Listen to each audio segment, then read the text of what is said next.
పిల్లలకి స్కూల్ పాఠశాల అయితే పేరెంట్స్కి స్కూల్ పేరెంట్స్ శాల.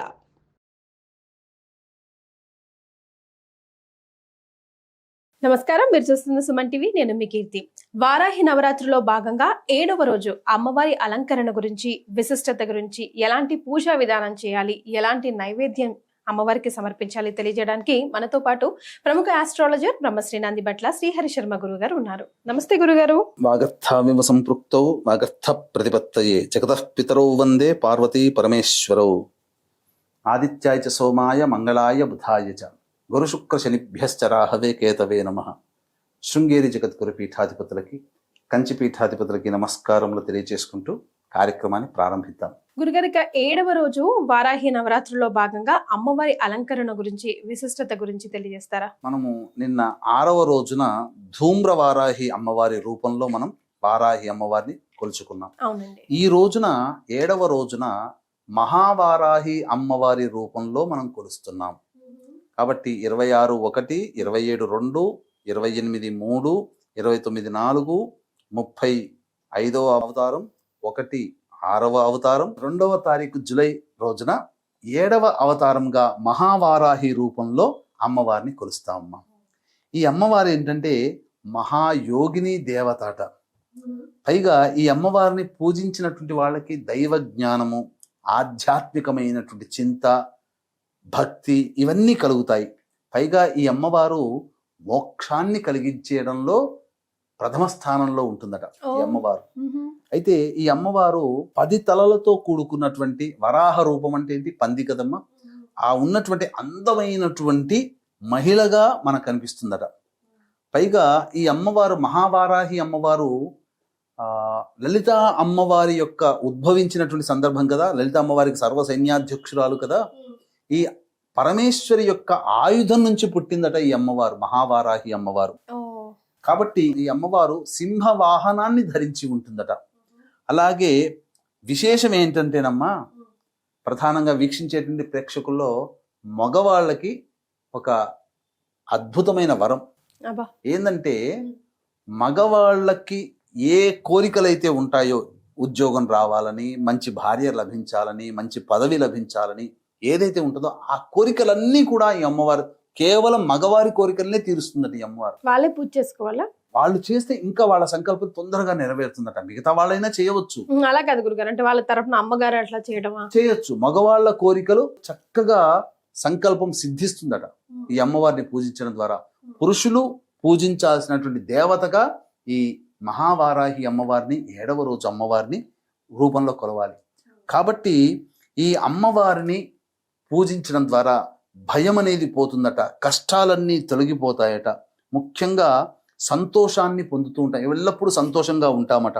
ప్రపంచంలో దుర్భిక్షం వచ్చినప్పుడు, అంటే కరువు కాటకాలు, ప్రపంచంలో ప్రకృతి విపత్తులు వచ్చినప్పుడు ఈ అమ్మవారిని, ఈ వారాహి అమ్మవారిని మహావారాహి అమ్మవారి రూపంలో కొలిచినటువంటి వాళ్ళకి సకలమైనటువంటి ప్రకృతిలో వచ్చేటువంటి ఇబ్బందులన్నీ కూడా తొలగిపోతాయని మనకు శాస్త్రం చెప్పబడి ఉంది.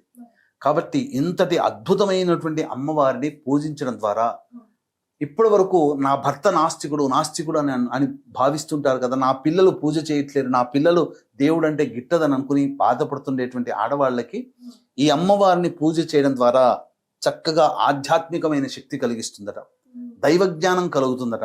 ముఖ్యంగా ఎన్ని కోట్లు సంపాదించినా ఒక వయసు వచ్చేసరికి వైరాగ్యం వస్తుంది. ఈ జన్మంటూ చాలిగా, మళ్ళీ ఇంకొక జన్మంటూ ఉండదు, ఎన్ని కష్టాలు పడ్డాను రా, 60 ఏళ్ళు దాటినప్పటికీ కూడా సుఖంగా ఉందామంటే పొందలేకపోతున్న సుఖాన్ని, చిన్నప్పుడు కష్టపడి పెళ్లి చేసుకుని కష్టపడి సంతానాన్ని పెంచి పోషించి 60 ఏళ్ళు దాటి సంతోషంగా ఉందామన్నా ఇంకా కష్టపడాల్సి వస్తుందని చెప్పి, ఇక ఈ జన్మ వద్దురా భగవంతుడా, మానవ జన్మే వద్దురా అని చెప్పి భావించి వాళ్ళు మోక్షం పొందితే చాలు అనుకునే వాళ్ళకి ఈ అమ్మవారిని ఆరాధన చేయడం ద్వారా తప్పకుండా మోక్షాన్ని పొందుతారట.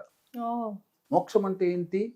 మళ్ళీ వచ్చే జన్మలో మళ్ళీ జన్మెత్తిన కష్టాల బారిన పడకుండా మంచి జీవితాన్ని పొందే విధంగా మనం జన్మిస్తాం.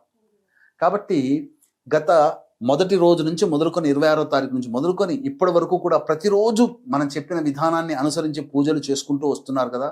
వాళ్ళకందరికీ కూడా మనస్సులో ఏదో ఒక మూలన మనం పూజ మాత్రం చేసుకుంటున్నాం, కానీ పూజ పరిపూర్ణతగా ఉండాలి అని అంటే హోమము, పూర్ణాహుతి ఇవన్నీ జరగాలని భావించే వాళ్ళు చాలా మంది ఉంటారు.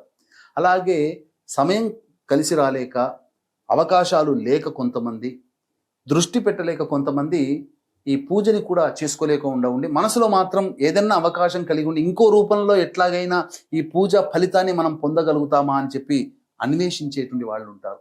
అటువంటి వాళ్ళకి చక్కటి అవకాశము జూలై 5వ తారీఖు రోజున దశమి స్వాతి నక్షత్రం కలిసినటువంటి పుణ్యతిథి రోజున మధ్యాహ్నం 3 గంటలకి ఈ 9 వారాహి అమ్మవార్ల యొక్క అవతారాల హోమాలని సశాస్త్రీయంగా చేయించడం జరుగుతుంది. అలాగే మధ్యాహ్నం 3 గంటలకి ప్రారంభమవుతుంది. 12 గంటల లోపల మీ గోత్రనామాదులు నమోదు చేసుకోవచ్చు. అలాగే ఈ కార్యక్రమంలో నమోదు చేసుకున్నటువంటి వాళ్ళకి శక్తిపాతము చేయబడినటువంటి శంకరుంగలి మాలని అందివ్వడం జరుగుతుందని చెప్పవచ్చు. రైట్ గురుగారు, మరి 7వ రోజున అమ్మవారికి ఎలాంటి నైవేద్యం సమర్పించాలంటారండి? ఈ అమ్మవారిని శాకంబరి ఉత్సవాలు మనం చేస్తాం కదా అమ్మవారి నవరాత్రుల్లో, ఆ విధంగా అన్ని కూరగాయలు నైవేద్యంగా పెట్టవచ్చు.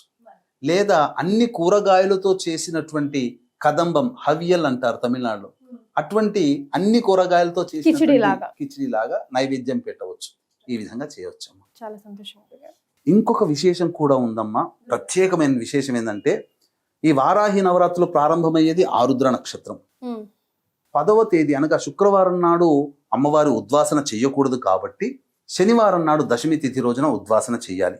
కానీ ఆ శనివారం దశమి తిథి రోజున ఉన్నది కూడా స్వాతి నక్షత్రం. అంటే ప్రారంభించే రోజు, సమాప్తమయ్యే రోజు రెండూ కూడా రాహు నక్షత్రాలే.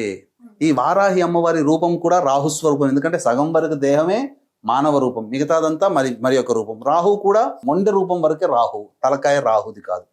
కాబట్టి ఈ రాహు నక్షత్రంలో ప్రారంభమై రాహు నక్షత్రంలో నవరాత్రులు సమాప్తమవుతున్నాయి. కాబట్టి ఎవరైనా ఈ వారాహి అమ్మవారిని చేసుకుంటే ఖచ్చితంగా ఈ సంవత్సరం అంటే 2025 చెడు కాలం చూస్తున్నాం. ప్రపంచమంతా హాహాకారాలు చేస్తున్నాయి, యుద్ధాల వాతావరణం, ఆస్తి నష్టం, జన నష్టం జరుగుతుంది, ప్రకృతి విపత్తులు వస్తున్నాయి.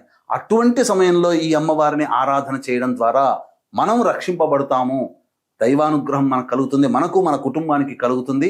ఇటువంటి అద్భుతమైనటువంటి కలయికలు కలిగినటువంటి రోజు కాబట్టి చక్కగా ఆచరించండి, తరించండి. చాలా సంతోషం గురుగారు. కులంకుశంగా ప్రతి ఒక్కటి కూడా వారాహి అమ్మవారికి సంబంధించి వివరించారు. ధన్యవాదాలు. సర్వం శ్రీ ఉమామహేశ్వర పరబ్రహ్మార్పణమస్తు.